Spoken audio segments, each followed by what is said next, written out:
را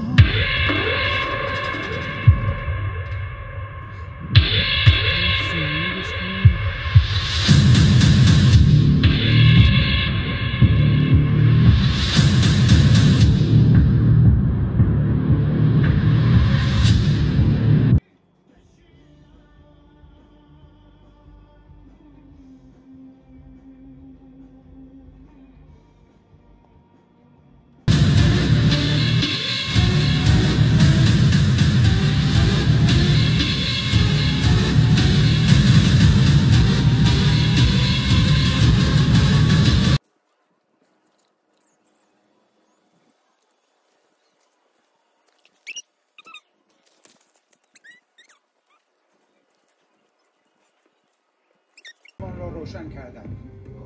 جنگی که با حمله به تأسیسات اتمی، انبارهای نفت، پایگاه‌های نظامی و مرگ غیر نظامیان همراه بوده به کجا می رود؟ وضعیت سیاسی به نفع ایران به اون صورت نیست.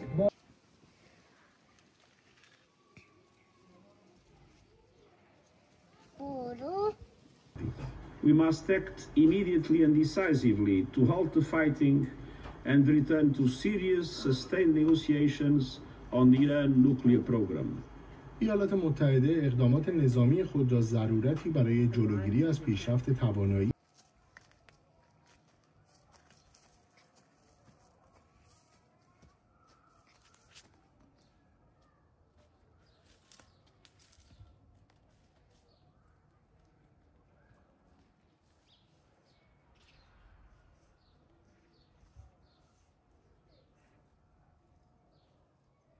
در 26 خرداد ماه بود، همین چند روز پیش، که ساختمان مرکزی صدا و سیما یا همون ساختمان شیشه‌ای هدف حمله ارتش اسرائیل قرار گرفته بود.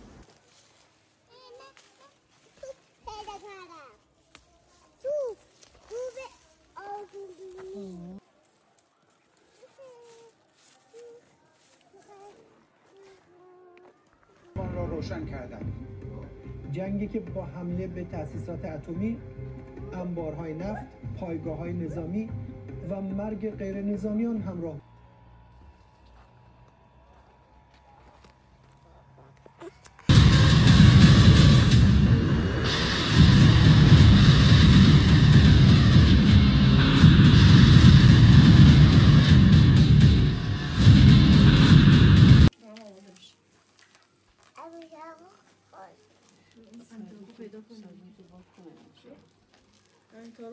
شدند. تصاویر دریافتی از شرکت ایرباس نشان می‌دهند که یکی از تأسیسات اصلی تبدیل اورانیوم به شدت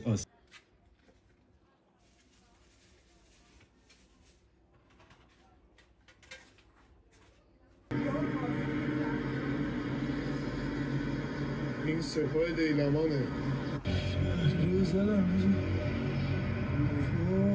هم تصمیمی بگیره برای اسرائیل قابل قبول هست و از آقای ترامپ تبعیت میکنه، یا اینکه دوباره ما مثلا به آمریکایی برمیگردیم که به هیچ وجه لازم میبینه پیش خواهد بود. متشکرم از تو همکارم مهرش پورزیایی از واشنگتن. معتقد است که تأسیسات غنیسازی زیرزمینی احتمالاً نابود شدند، هرچند نبود تصاویر از عمق واقعی باعث شده تحلیل‌ها هنوز با نوعی احتیاط همراه باشد.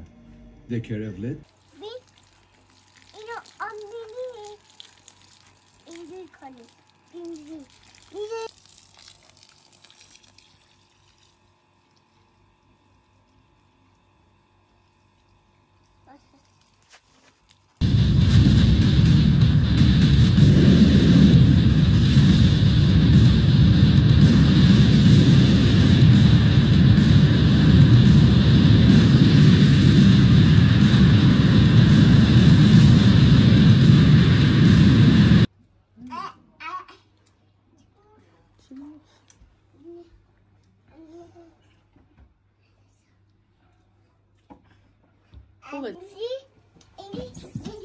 جمهوری اسلامی بوده. از روزهای نخستین تقابل نظامی جمهوری اسلامی و اسرائیل بارها بحث آزادیان به خصوص زندانیان سیاسی عقیدتی مطرح بوده.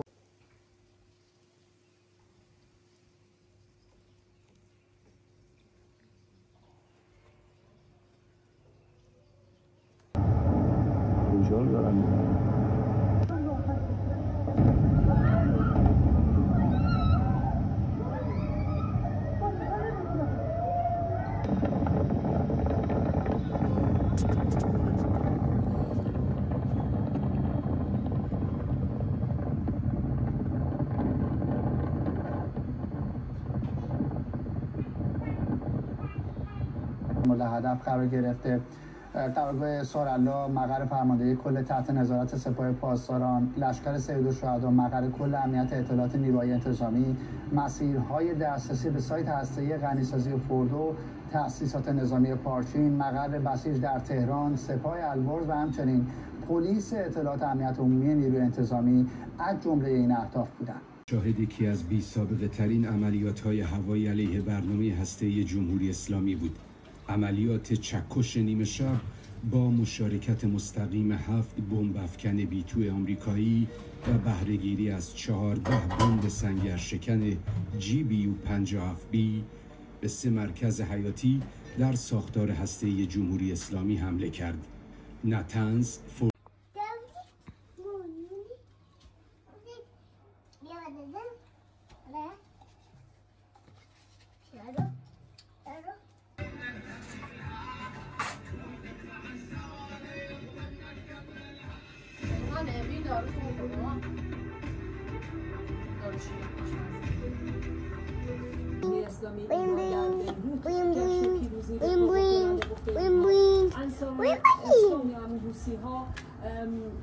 اعلام کردن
جمهوری اسلامی بودن آسیب دیدن. به گفته ارتش اسرائیل، فرودگاه‌های نیروهای ارتش جمهوری اسلامی در تبریز، همدان، تهران، دسفول، شهر کرد و مشهد در جریان این موج از حملات آسیب دیدن. از دیگر نقاط